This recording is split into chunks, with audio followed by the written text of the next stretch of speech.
Supporters of Bernie Sanders woke up Sunday morning to the news that he had captured the Nevada caucus. This was an especially significant win as Nevada is a state that has a sizable population of people of color. In fact, a Democracy Now! Report mentioned how Bernie's ability to organize, especially in the Latino community, was integral to his margin of victory.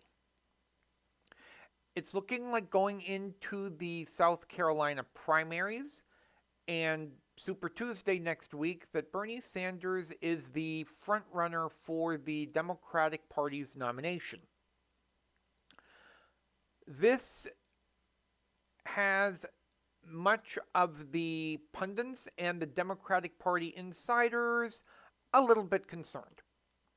Already they're expressing concerns about his chances in the general election, the effect that his candidacy may have on races down the ballot, and how those races may affect the judiciary, which unfortunately may basically be a lost cause thanks in part to the Bernie or bust and Demexit folks and their failure to realize that one of the major duties of the president is to appoint judges to the Supreme and other lower courts.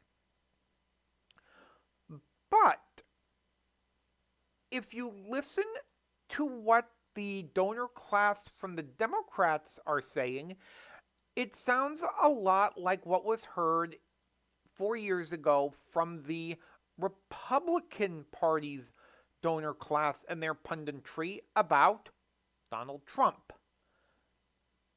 Concerns about his chances in the general election, his effects down ballot, and the potential of the types of justices that Hillary Clinton would have put on the bench.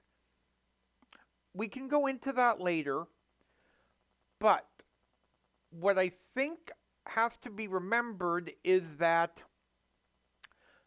the voters that elected Trump, that white, rural, less educated, lower middle to lower class male voter, has been the GOP's core demographic possibly since they went after the Dixiecrats.